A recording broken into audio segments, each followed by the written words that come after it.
بعد فأعوذ بالله من الشيطان الرجيم. بسم الله الرحمن الرحيم. اتخذوا أحبارهم ورهبانهم أربابا من دون الله وما أمروا إلا ليعبدوا إلها واحدا لا إله إلا هو سبحانه عما يشركون. اتخذوا أحبارهم ورهبانهم أربابا من دون الله. انہوں نے اپنے صوفیوں کو اور اپنے مولویوں کو اللہ تعالی کے علاوہ رب بنا لیا. وما امروا الا ليعبدوا الها واحدا. انہیں حکم تو صرف اس بات کا ہوا تھا کہ وہ اکیلے رب تعالی کی عبادت کریں.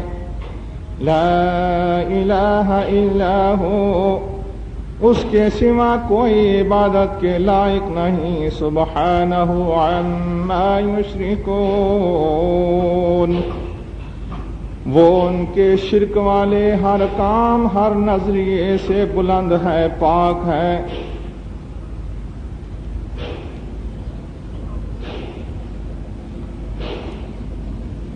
اللہ ذوالجلال والاکرام ہی تعریف کے لائق ہے. جناب رسول اللہ صلی اللہ علیہ وآلہ وسلم پر ان گنت درود و سلام. سورہ توبہ قرآن پاک کی نویں سورت ہے. اس کی آیت نمبر 31 میں نے آپ کے سامنے تلاوت کی ہے اور اس کا ترجمہ پیش کیا. آگے خالی جگہ نہ چھوڑا کریں، پیچھے بعد میں آنے والوں کو تکلیف ہوگی. آپ اگلی جگہ کو پر کر کے بیٹھا کریں. اللہ سبحانہ و تعالی نے یہودیوں اور عیسائیوں کے بارے میں فرمایا اتخذوا احبارهم ورهبانهم اربابا من دون اللہ. یہودیوں نے اپنے علماء کو، عیسائیوں نے اپنے صوفیوں کو رب بنا لیا. وما امروا الا ليعبدوا الها واحدا. ان کو حکم یہ تھا کہ وہ اکیلے اللہ ذوالجلال والاکرام کی عبادت کریں اور اس کے سوا کوئی عبادت کے لائق نہیں. وہ ان کے ہر شرک سے بلند ہے، پاک ہے. یہودیوں نے اپنے علماء کو رب بنا لیا، عیسائیوں نے اپنے صوفیوں کو، اپنے درویشوں کو، جن کو وہ اولیاء سمجھتے تھے، ان کو رب بنا لیا. مسند احمد ترمذی شریف کی حدیث ہے. امام ابن کثیر رحمۃ اللہ علیہ اس آیت کی تفسیر میں اس حدیث کو نقل کرتے ہیں. حضرت عدی بن حاتم رضی اللہ تعالی عنہ. حاتم ایک عرب کا بنو طے قبیلے کا مشہور سخی گزرا ہے. پوری دنیا کے اندر اس کی شہرت ہے سخاوت کی. اس قبیلے سے جناب رسول اللہ صلی اللہ علیہ وآلہ وسلم کی جنگ ہوئی. ترمذی شریف کی حدیث میں آپ کو پھر سناتا ہوں، مسند احمد ترمذی کی حدیث.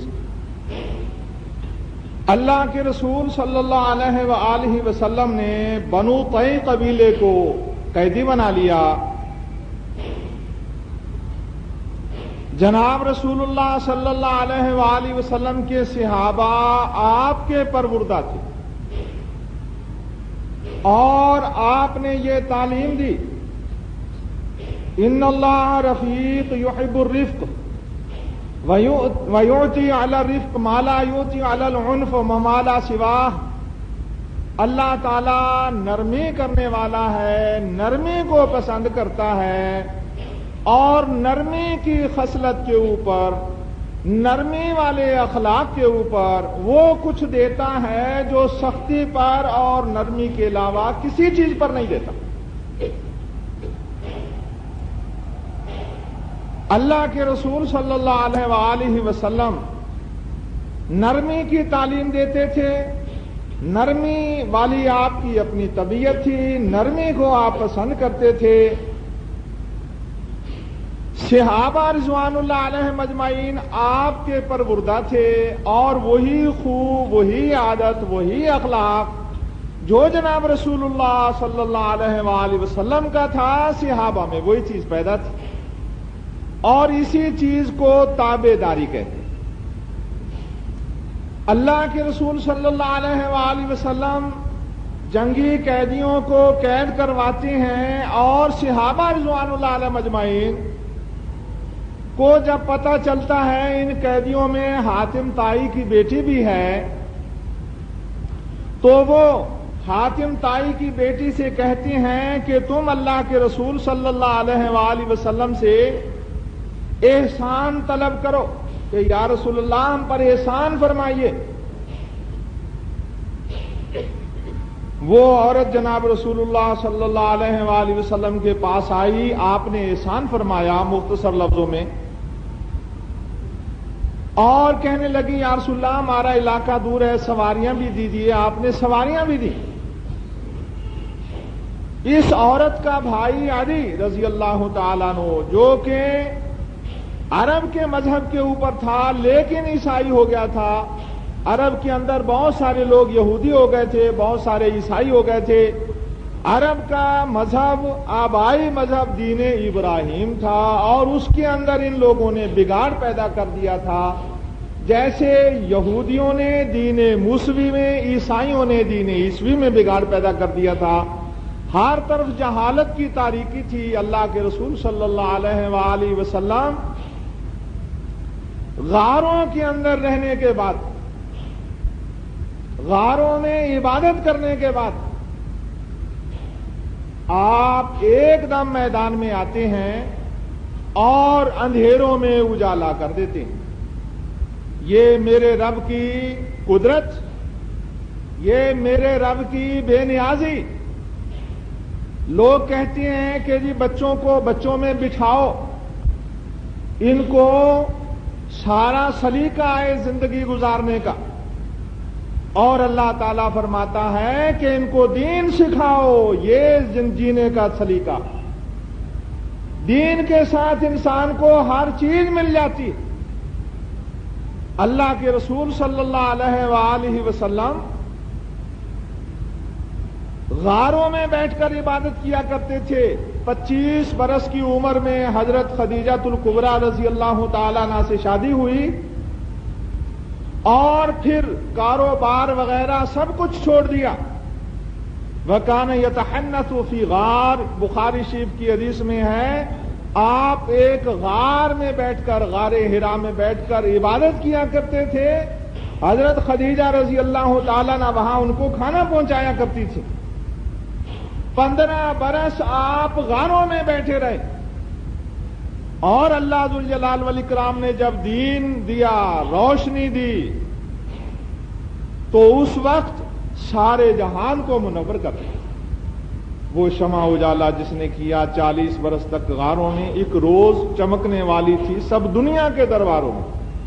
آج دنیا کے سارے ممالک اسلام سے روشنی حاصل کرتے ہیں۔ حضرت موسیٰ علیہ السلام کو دیکھیے، اللہ ذوالجلال والاکرام دشمن کی گود میں پالتا ہے، یہ ہے اس کی بے نیازی۔ دشمن کی گود میں پڑ رہے ہیں حضرت موسیٰ علیہ السلام۔ اللہ ذوالجلال والاکرام بھی ہماری طرح اسباب کا محتاج ہو تو پھر اس کا الہ ہونا کس بات سے ثابت ہے؟ وہ اسباب کا محتاج نہیں، وہ کچھ کر دکھاتا ہے جو انسان کی عقل سے باہر ہے۔ دشمن کی گود میں پالا، اللہ ذوالجلال والاکرام نے دشمن کی گود میں پالا۔ جناب رسول اللہ صلی اللہ علیہ وآلہ وسلم جب معراج پر گئے تو آپ نے فرمایا میں نے ایسے بھی نبی دیکھے جن کا ایک بھی امتی نہیں، ایک بھی امتی نہیں، اور اللہ ذوالجلال والاکرام نے ان نبیوں کو اپنی حفاظت میں رکھا، کافروں کو گزن نہیں پہنچانے دیا، تکلیف نہیں پہنچانے دی۔ ہم اپنی حفاظت کے لیے اگر کسی جگہ وزیر اعظم صاحب جائیں، صدر مملکت صاحب جائیں، تو کیا باڈی گارڈ ہوتے ہیں، کیا وغیرہ وغیرہ انتظامات ہوتے ہیں۔ اور اگر کوئی شخص سچی بات کہہ دے، وزیر اعظم ایک جگہ خطاب کر رہے ہیں لاہور میں اور کہتے ہیں تعلیم یافتہ افراد نہیں ملتے، اور ایک جوان کھڑا ہو جاتا ہے، معلوم نہیں بیچارہ سیکورٹی سے بچ کے کیسے وہ آگے پہنچ گیا، وہ کھڑا ہو جاتا ہے، وہ کہتا ہے تعلیم یافتہ لوگ سڑکوں پر دھکے کھا رہے ہیں۔ ایک شخص کے پاس، لڑکے کے پاس، جوان کے پاس اتنی ڈگریاں تھیں، بریف کیس ڈگریوں سے بھرا ہوا تھا، لیکن اس کو ملازمت نہیں ملتی تھی۔ ایک دن تنگ آیا اور اس نے سرے رات سڑک کے کنارے کھڑے ہو کے ایک ایک ڈگری کو آگ دکھا دی۔ کیا فائدہ ان ڈگریوں کا؟ میں عرض کر رہا تھا، اللہ ذوالجلال والاکرام نے اپنے نبیوں کو ساری دنیا کے طاقتور اور خونخوار موذی کافروں سے بچایا، کوئی امتی نہیں، اور اللہ تعالیٰ نے ان کی حفاظت کی۔ یہ میرے رب کی بے نیازی۔ حضرت موسیٰ علیہ السلام بکریاں چرا رہے ہیں، 8 برس طے ہوئے کہ 8 برس ضروری، 2 برس اور پورے کر دوں تو یہ میری مرضی۔ یہ حق مہر ہے اس نیک انسان کی بیٹی کا جس کی بیٹیاں خود بکریاں چرانے جایا کرتی تھیں۔ مفسرین کا اختلاف ہے، کچھ لوگ کہتے ہیں حضرت شعیب علیہ السلام تھے، کچھ لوگ کہتے ہیں نہیں، کوئی دوسرا نیک انسان تھا۔ اور حضرت موسیٰ علیہ السلام کو وہ گھر بلواتے ہیں تو کہتے ہیں کہ میں اپنی ایک بیٹی کا تم سے نکاح کروں گا، حق مہر مزدوری۔ کچھ لوگ کہتے ہیں جی 32 روپے اتنے آنے، حق مہر یہ ضروری۔ شریعت کے اندر کوئی حق مہر نہیں، مزدوری بھی حق مہر ہو سکتی، مزدوری بھی حق مہر ہو سکتی ہے، تعلیم بھی حق مہر ہو سکتا ہے، چھوٹی سے چھوٹی قیمت، بڑی سے بڑی قیمت حق مہر ہو سکتی ہے۔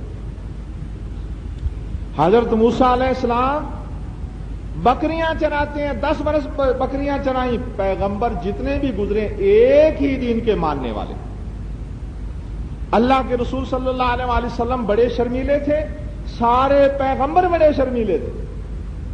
اللہ کے رسول صلی اللہ علیہ وسلم نے جہاں بات بتائی، فرمایا سارے پیغمبر یوں کرتے تھے۔ نبیوں کی سنت یہ، آپ نے فرمایا نبیوں کی سنت یہ، پہلے قمیض پہنو پھر شلوار پہنو۔ کتنا حیا کا سبق۔ میں عرض کر رہا تھا کہ عرب کے لوگ تو دین ابراہیمی کے ماننے والے تھے، لیکن کچھ لوگ عیسائی ہو گئے تھے، کچھ لوگ یہودی ہو گئے تھے۔ عدی بن حاتم عیسائی ہو گیا تھا۔ بہن نے جا کے کہا کہ عدی کن باتوں میں پھر رہے ہو، ذرا اس شخص کو جا کے تو دیکھو، وہ کیسا اچھا انسان ہے۔ حضرت عدی رضی اللہ عنہ کے دل میں شوق ابھرا، وہ مدینہ منورہ میں آئے، گلے کے اندر سلیب لٹک رہی ہے، سونے کی سلیب۔ مدینے میں چرچا ہو گیا، بڑا سردار آدمی تھا، زبردست عالم دین تھا اپنے مذہب کا، کہ آج عدی مدینے میں آیا۔ جناب رسول اللہ صلی اللہ علیہ وسلم کے پاس جب وہ آیا تو آپ یہ آیت پڑھ رہے ہیں، اتخذوا احبارهم ورهبانهم اربابا من دون اللہ۔ یہودیوں نے اپنے مولویوں کو، عیسائیوں نے اپنے صوفیوں کو اللہ تعالیٰ کو چھوڑ کر رب بنا لیا۔ رب تو اللہ تعالیٰ کو بنانا چاہیے تھا، اللہ تعالیٰ کو چھوڑ دیا۔ یہودیوں نے اپنے مولویوں کو رب بنا لیا، عیسائیوں نے اپنے صوفیوں کو، اپنے ولیوں کو، جن کو وہ ولی سمجھتے تھے، ان کو رب بنا لیا۔ حضرت عدی رضی اللہ تعالیٰ نے جو ابھی مسلمان نہیں ہوئے، وہ کہتے ہیں کہ متخذناہم اربابا، ہم نے تو ان کو رب نہیں بنایا تھا۔ اللہ کے رسول صلی اللہ علیہ وسلم کی باتیں لمبی ہیں، مختصر۔ آپ نے فرمایا الیس احلوا لهم ما حرم اللہ علیہم وحرموا علیہم ما احل اللہ، ایسا نہیں تھا کہ ایک چیز کو اللہ تعالیٰ نے حلال کیا ہوتا تھا اور ان کے مولوی حرام کر دیتے تھے، اللہ تعالیٰ نے حرام ٹھہرا ہوتا تھا اور مولوی حلال کر دیتے تھے. کہنے لگا جی یہ بات تو ہے. پھر آپ نے فرمایا کہ اجی تم اس بات سے بھاگتے ہو کہ میں اس طرح بلاتا ہوں کہ اللہ سب سے بڑا ہے. کیا اللہ تعالیٰ کے علاوہ اور بھی کوئی چیز ہے جو اس سے اللہ تعالیٰ سے بڑی ہو؟ اجی اس بات کا انکار کرتے ہو کہ اللہ کے سوا عبادت کے لائق کوئی نہیں. تم بتاؤ ہے کوئی عبادت کے لائق؟ اللہ کے رسول صلی اللہ علیہ وسلم نے کیا فرمایا؟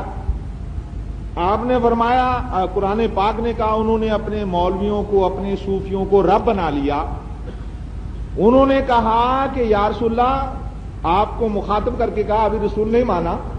جب آپ نے تعلیم پیش کی، حضرت علی رضی اللہ عنہ مسلمان ہو گئے، اور جب آپ نے حضرت علی رضی اللہ عنہ نے کلمہ پڑھا، جناب رسول اللہ علیہ وسلم کو اتنی خوشی ہوئی، آپ کا چہرہ 14ویں کے رات کے چاند کی طرح چمکنے لگا. استبشر وجہ رسول اللہ صلی اللہ علیہ وآلہ وسلم تحللا، آپ کا چہرہ چمکنے لگا. اور یہ بات اللہ تعالیٰ کو بہت پسند ہے کہ کوئی شخص سیدھی راہ پر آ جائے. ہر عالم دین کی یہ کوشش ہونی چاہیے، ہر صحیح دیندار کی یہ کوشش ہونی چاہیے کہ کوئی اللہ کا بہکا ہوا بندہ سیدھی راہ پر آ جائے.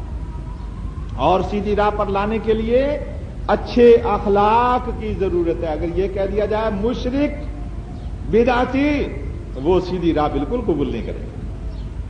اگر آپ کسی کو بلانا چاہتے ہیں سیدھی راہ کی طرف تو پیار سے بلائیے.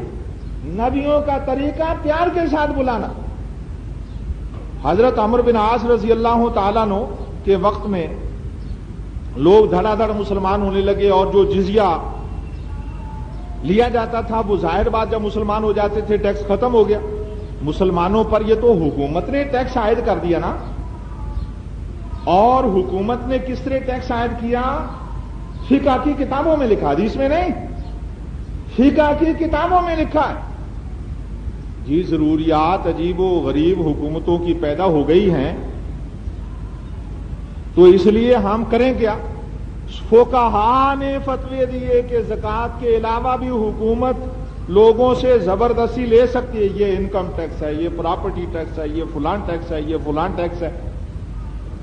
ٹیکس کے اوپر ٹیکس، مسلمان پر صرف زکوٰۃ. اور اگر صرف زکوٰۃ دی جائے تو معاشرے کے اندر کوئی شخص غریب نہ رہے، حکومت کی کوئی ضرورت باقی نہ رہے. سعودی عرب نے اسلام نافذ کر دیا. اب وہ فارم بھیج دیتے ہیں، آپ کا دل چاہے آپ حکومت کو زکوٰۃ دیں، نہ چاہے نہ دیں. اسلام نافذ کرنے سے اللہ تعالیٰ کی وہ خیر و برکت نازل ہوئی کہ حکومت کو زکوٰۃ لینے کی ضرورت ہی نہیں رہ گئی. اور اگر زکوٰۃ دی جائے تو کوئی شخص ضرورت مند باقی نہ رہے. حضرت عمرو بن عاص رضی اللہ عنہ نے کہا کہ سارے لوگ مسلمان ہو گئے تو ٹیکس ختم ہو جائے گا، حکومت کا دھندا کیسے چلے گا؟ حضرت عمر رضی اللہ عنہ نے سخت ڈانٹ پلائی کہ جناب رسول اللہ صلی اللہ علیہ وسلم کو اللہ تعالیٰ نے ٹیکس لینے کے لیے نہیں بھیجا تھا، ہدایت پھیلانے کے لیے بھیجا تھا. میں عرض کر رہا تھا جناب رسول اللہ صلی اللہ علیہ وسلم کو مسلمان ہونے کی، حضرت علی رضی اللہ عنہ کے مسلمان ہونے کی بڑی خوشی ہوئی. تو آپ نے کیا فرمایا؟ انہوں نے اپنے مولویوں کو، اپنے صوفیوں کو رب بنا لیا. کس نے فرمایا؟ جو اللہ تعالیٰ نے حلال کیا تھا انہوں نے حرام کر دیا، اور جو اللہ تعالیٰ نے حرام کیا تھا وہ انہوں نے حلال کر دیا. یعنی اللہ ذوالجلال والاکرام کی شریعت کے مقابلے میں کوئی شخص شریعت پیش کرتا ہے تو وہ اللہ تعالیٰ کا مد مقابل بنتا ہے، اللہ تعالیٰ والا منصب لیتا ہے کہ قانون بنانا اللہ تعالیٰ کا حق ہے. لا الہ، اللہ کے سوا کوئی عبادت، لا الہ الا اللہ، اللہ کے سوا کوئی عبادت کے لائق نہیں. عبادت کا معنی نماز، روزہ، سجدہ، رکوع ہی نہیں، اس کے حکم پر چلنا ہے. عبادت کا مطلب اللہ تعالیٰ کے حکم پر عمل کرنا. تو اگر کوئی شخص اللہ تعالیٰ کے حکم کو چھوڑ کر مولوی صاحب کے کہنے پر عمل کرتا اس نے مولوی صاحب کو رب بنایا. اور اگر کوئی شخص اللہ تعالیٰ کا حکم چھوڑ کر برادری کے کہنے پر عمل کرتا، جی میری برادری نے فیصلہ کیا ہے شادی یوں ہو، میری برادری، اور فیصلہ کیا ہے؟ خلاف اسلام. میری برادری کا فیصلہ یہ ہے جی، میرے ملک کا فیصلہ یہ ہے جی، اب مجھے اس پر عمل کرنا پڑے گا جی. میرے ملک کا، ہماری حکومت کا فیصلہ، وہ فیصلہ خلاف اسلام ہے. اس نے حکومت کو رب بنا لیا. یعنی اگر وہ دل سے قبول کرتا، اگر کوئی مجبوری ہے، وہ کہتا ہے یہ ہمارے اوپر ٹھوسا گیا، ہم مجبور ہیں، ہمیں تکلیف ہے، یہ غلط کام ہے، اسلام کے مطابق چلنا چاہیے حکومت کو، وہ بری ہے. اور اگر کوئی شخص دل سے کہتا ہے نہیں جی ہم ملا شاہی کو نہیں مانتے، ملا شاہی، یہ لوگ ملا شاہی کا نام لے کر دین سے نفرت کا اظہار کرتے ہیں. یہ جو کانفرنس بلائی تھی وزیر اعظم نے اور اس میں ساری پارٹیاں آئیں، تو ایک شخص وہاں پر کہنے لگا کہ جی ہم ملا شاہی نہیں آنے دیں گے ملک میں. وہ ملا کے خلاف نفرت کا اظہار کر کے قرآن پاک، حدیث پاک کے خلاف نفرت کا اظہار کر رہا ہے. کیونکہ اسلام تو کتاب و سنت کا نام ہے. تو اللہ ذوالجلال والاکرام کے قانون کو چھوڑ کر اگر کوئی شخص دل سے کہتا ہے کہ یہ قانون ہونا چاہیے، وہ شرک کرتا ہے. یہ اللہ تعالیٰ کے رسول صلی اللہ علیہ وسلم کا فیصلہ ہے. سبحان ربک رب العزت عما یصفون وسلام علی المرسلین.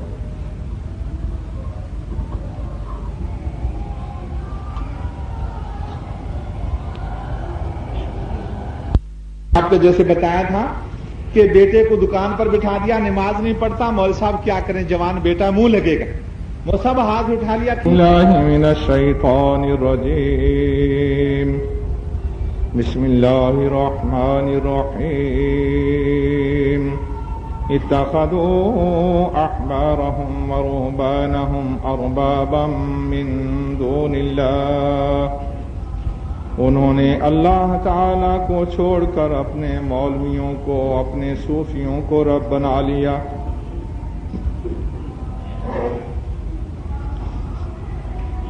اللہ ذوالجلال والاکرام نے فرمایا کہ انہوں نے اپنے صوفیوں، اپنے مولویوں کو رب بنا لیا. حدیث پاک میں ہے، جناب رسول اللہ صلی اللہ علیہ وآلہ وسلم نے فرمایا لَتَتَّبِعُنَّ سُنَنَ مَنْ قَبْلَكُمْ حَذْوَ النَّعْلِ بِالنَّعْلِ. فرمایا تم پہلے لوگوں کے طریقے پر چلو گے اس طرح جس طرح فرمایا جوتے کے طرح دوسرا جوتا ہوتا ہے. ایک جوتے سے دوسرے جوتے کی بالکل شکل ملتی جلتی ہوتی ہے. ایک انسان نے جوڑا پہنا ہوتا ہے، دونوں جوتے ایک ہی شکل کے ہوتے. فرمایا اس طرح تم ان کی راہ پر چلو گے. صحابہ نے پوچھا یا رسول اللہ آپ کا مقصد یہود و نصارہ؟ آپ نے فرمایا فمن، اور کون؟ حتیٰ کہ جناب رسول اللہ صلی اللہ علیہ وآلہ وسلم نے فرمایا اگر ان میں سے کوئی شخص بل میں داخل ہوا، بل میں، تو تم بل میں داخل ہو. اگر ان میں سے کسی شخص نے ماں کے ساتھ کھلے عام برائی کی تو میری امت میں ایسے لوگ پیدا ہوں گے جو وہی کام کریں گے. انہوں نے علماء کو رب بنایا. امت محمدی علیہ صاحب الصلاۃ والسلام میں کچھ لوگوں نے اپنے علماء کو رب بنایا. انہوں نے اپنے صوفیاء کو رب بنایا. امت محمدی علیہ صاحب الصلاۃ والسلام میں کچھ لوگوں نے اپنے صوفیاء کو رب بنایا. قانون صرف اللہ ذوالجلال والاکرام کا، اللہ تبارک و تعالی کا قانون آپ کو اتنا مہذب بنا دے گا، اتنا باتمیز بنا دے گا، باشعور بنا دے گا. آپ اللہ تعالیٰ کا قانون پڑھیں، اس پر غور و فکر کریں، اور آپ پر وہ نقطے واضح ہوں گے کہ آپ کی عقل حیران ہو جائے گی کہ چھوٹی سی بات کے اندر اللہ تعالیٰ نے کیا کچھ رکھ دیا.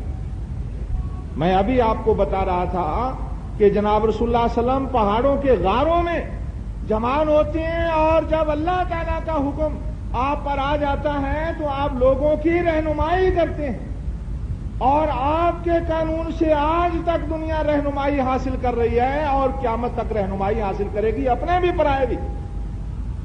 گاندھی کہتا ہے کہ مجھے بڑی خوشی ہوئی کہ میں نے ایک بہترین انسان کی سیرت پڑھی۔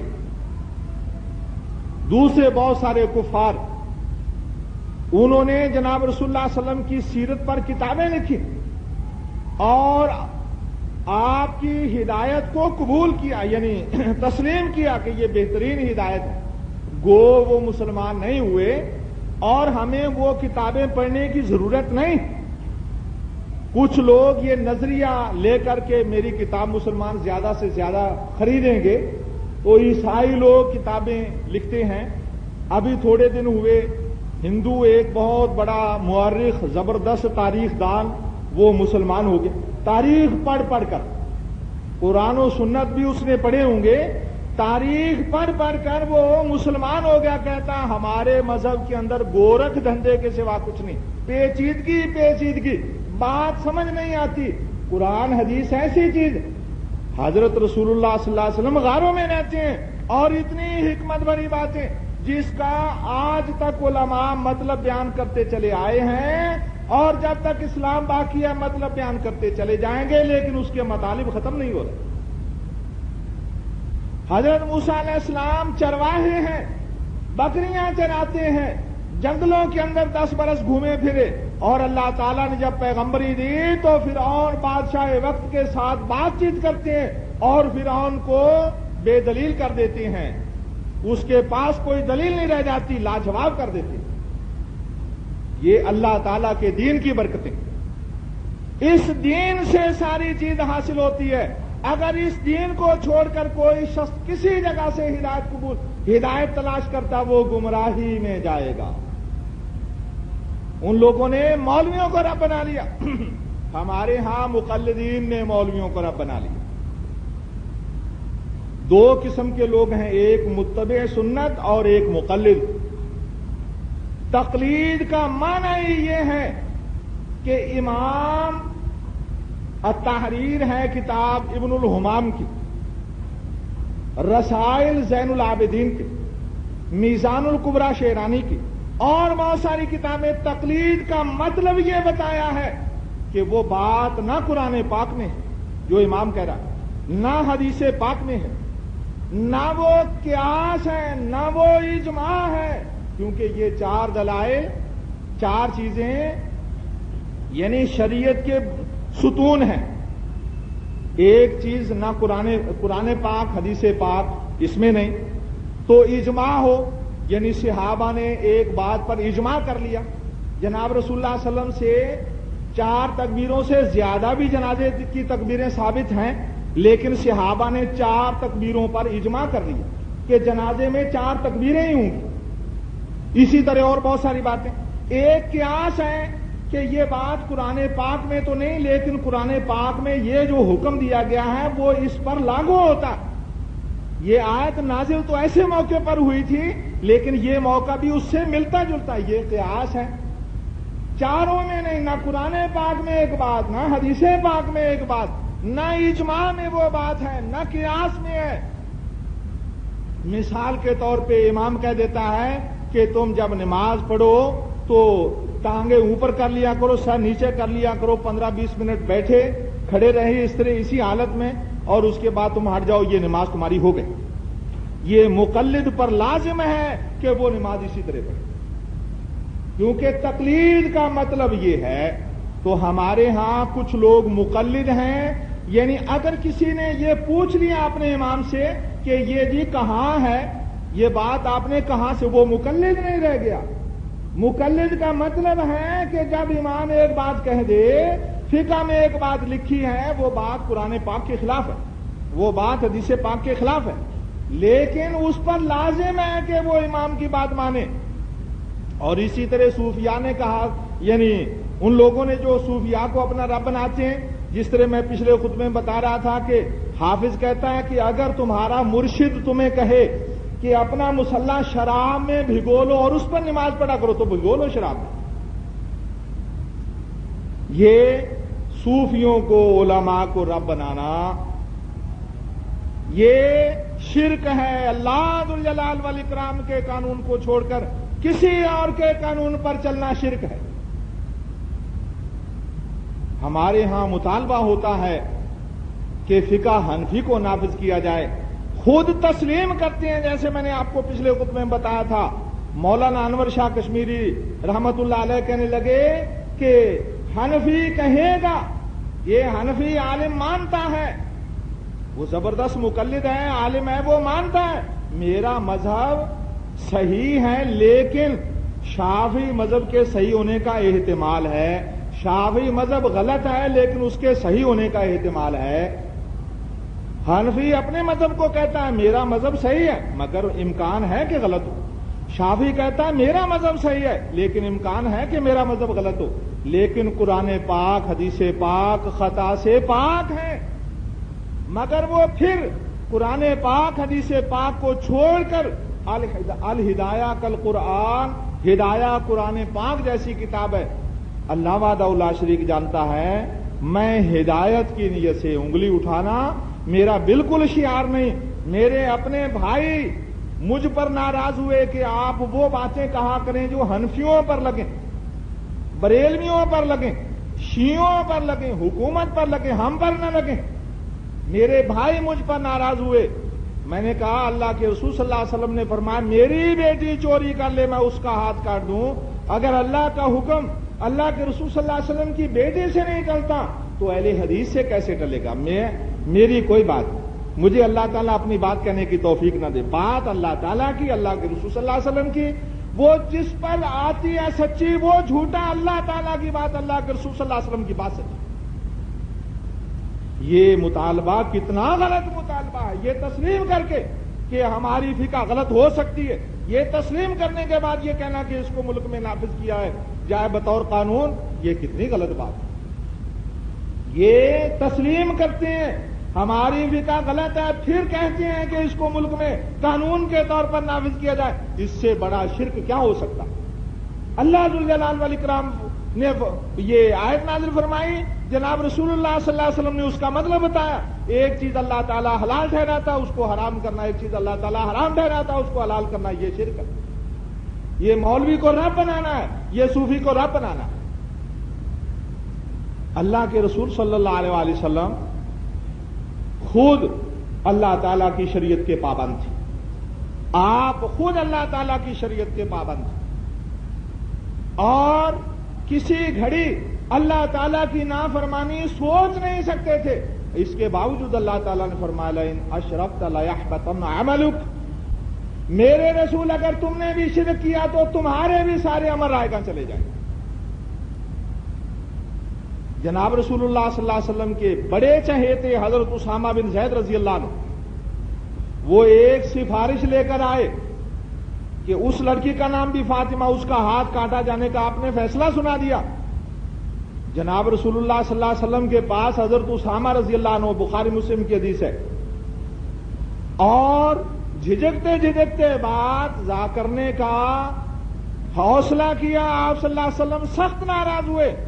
آپ نے فرمایا اسامہ اللہ تعالیٰ کی حد میں سفارش کرتے ہو, اور آپ گھر سے مسجد میں تشریف لائے.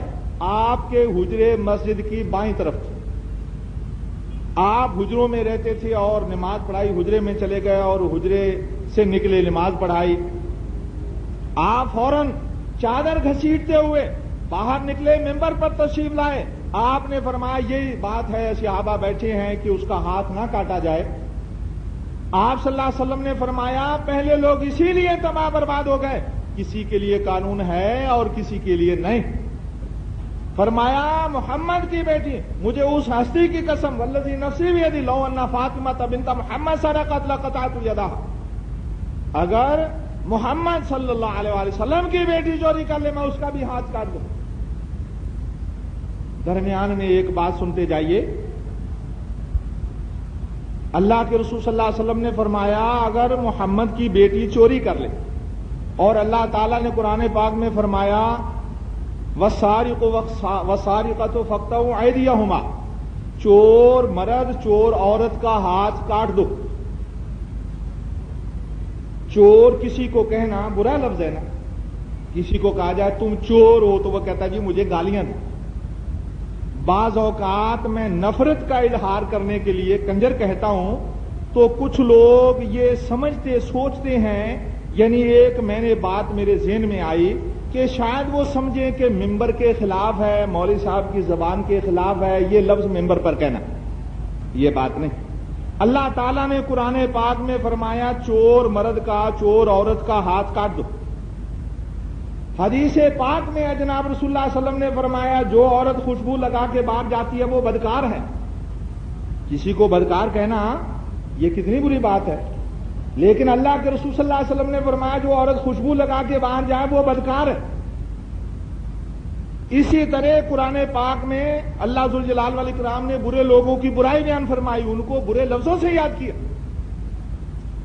اگر میں برا کہتا ہوں ان کو کنجر کہتا ہوں وہ کھلے عام گالی جب ہے جب وہ بدکار نہیں، اور اگر وہ خوشبو لگا کے نکلی، حضرت ابو ہریرہ رضی اللہ عنہ فرمایا کہ یہ عورت بدکار جا رہی ہے. دیکھو ابو ہریرہ کیا کہہ رہے ہو، فلاں شخص کی بیٹی ہے، فلاں خاندان کی بیٹی ہے، کیا کہہ رہے ہو؟ کہ لگے اللہ کے رسول صلی اللہ علیہ وسلم نے فرمایا جو عورت خوشبو لگا کے باہر نکلتی ہے وہ بدکار ہے. اب وہ کھلے عام خوشبو لگا کے جا رہی ہیں، حضرت ابو ہریرہ رضی اللہ عنہ اس کو بدکار کہتے ہیں کیونکہ اللہ کے رسول صلی اللہ علیہ وسلم بدکار فرمائے. یہ لوگ کھلے عام ناچتے ہیں، یہ کھلے عام گاتے ہیں، یہ کھلے عام ساز بجاتے ہیں، یہ کنجروں والا کام. ان کو کنجر کہنا چاہیے. ان کو فنکار کہیں گے تو وہ کہیں گے جی ہم فنکار ہیں، آرٹسٹ ہیں. یہ حکومت ماشاءاللہ بڑی اچھی حکومت کہ مولوی صاحبان کو بھی تمغے دیے، ایوارڈ دیے، اور کنجروں کو بھی ایوارڈ دیے. یہ بھی آرٹسٹ ہے، بڑا بہترین مقرر ہے، یہ بھی آرٹسٹ ہے، یہ گانے میں بہترین ہے، یہ اس کو ملکہ ترنم کا ایوارڈ دیا جاتا ہے. یہ لوگ برے لفظوں سے یاد کرنے کے مستحق ہیں. جیسے اللہ تعالیٰ نے چور کہا اس کو جو چوری کرتا، آپ نے بدکار کہا جو خوشبو لگا کے باہر نکلتی ہے. جو کنجروں والا کام کھلے عام کرتا وہ کنجر ہے. تو عرض میں کر رہا تھا جناب رسول اللہ صلی اللہ علیہ وسلم کے پاس حضرت اسامہ رضی اللہ عنہ گئے اور آپ ناراض ہوئے، حالانکہ حضرت اسامہ رضی اللہ عنہ آپ کے بڑے چہیتے ہیں، آپ کو ان سے بڑا پیار ہے. حضرت عائشہ رضی اللہ عنہ کو آپ نے ایک دن فرمایا کہ اسامہ کی ناک صاف کرو. چھوٹے بچے تھے حضرت اسامہ، تو حضرت عائشہ نے ذرا تھوڑا سا ناک بھون چڑھایا. انسان کی فطرت ہے، یعنی ناک بہ رہی ہے دوسرے کے بچے کی، تو انسان میں طبیعتیں ہوتی ہیں بعض اوقات انسان کو. جناب رسول اللہ صلی اللہ علیہ وسلم نے چہرہ بھانپ لیا، آپ نے خود ناک صاف فرمایا، ناک صاف کی حضرت اسامہ رضی اللہ عنہ کی، اور پھر آپ نے منہ دھویا حضرت اسامہ رضی اللہ عنہ کا، اور فرمایا اگر یہ لڑکی ہوتی میں اس کو زیور پہناتا، میں اس کو اچھی جگہ بیاتا، میں یوں کرتا، میں یوں کرتا. حضرت عائشہ رضی اللہ عنہ کا یا رسول اللہ میں معافی چاہتی ہوں. یعنی حضرت عائشہ کو سمجھا رہے تھے جناب رسول اللہ صلی اللہ علیہ وسلم کہ مجھے یہ اتنا پیارا لگتا ہے جس کی ناک صاف کرنے سے تم نے ذرا گریز کیا، مجھے بڑا پیارا لگتا ہے. تو یہ حضرت اسامہ اتنے پیارے. حضرت ابو بکر صدیق موجود ہے، حضرت عمر بن خطاب موجود ہے، لیکن حضرت زید رضی اللہ عنہ کا انتقام لینے کے لیے جو آپ نے لشکر ترتیب دیا اس کے سپہ سالار آپ نے حضرت اسامہ رضی اللہ عنہ کو مقرر کیا. حضرت ابو بکر صدیق ان کی سرکردگی میں لڑیں گے، حضرت عمر فاروق ان کی سرکردگی میں لڑیں گے، فاطمہ رضی اللہ عنہ کے شوہر حضرت علی رضی اللہ عنہ ان کی سرکردگی میں لڑیں گے. اتنے پیارے تھے حضرت اسامہ، لیکن اللہ تعالیٰ کے حکم کو ٹالنے کے لیے جب سفارش کرتے ہیں جناب رسول اللہ صلی اللہ علیہ وسلم کا چہرہ سرخ ہو گیا. اللہ تعالیٰ کا حکم غالب ہے، اپنے مولوی کا حکم پیچھے، اپنے بیٹے کا حکم پیچھے، اپنی بیگم کا حکم پیچھے، اللہ تعالیٰ کا حکم مقدم، اللہ کے رسول صلی اللہ علیہ وسلم کا حکم مقدم. جو کہتا ہے حنفی فقہ کو نافذ کرو وہ اللہ کے رسول صلی اللہ علیہ وسلم کو سخت ناراض کرتا ہے. یا رب ان قوم اتخذوا هذا القرآن مهجورا. اللہ تعالیٰ اللہ کے رسول صلی اللہ علیہ وسلم ایسے لوگوں کے خلاف قیامت کے دن اللہ تعالیٰ کی عدالت میں کیس دائر کریں گے، یا اللہ انہوں نے قرآن پاک کو چھوڑ دیا تھا. قرآن پاک میں تو لکھا تھا اتخذوا احبارا ورهبانا واربابا من دون اللہ، اور انہوں نے قرآن پاک کا یہ مطالعہ کرنے کے باوجود، اس کو پڑھنے کے باوجود اس کو چھوڑ دیا. ادھر جگہ ہے، آپ ادھر تشریف لے جائیں، وہ جگہ آگے.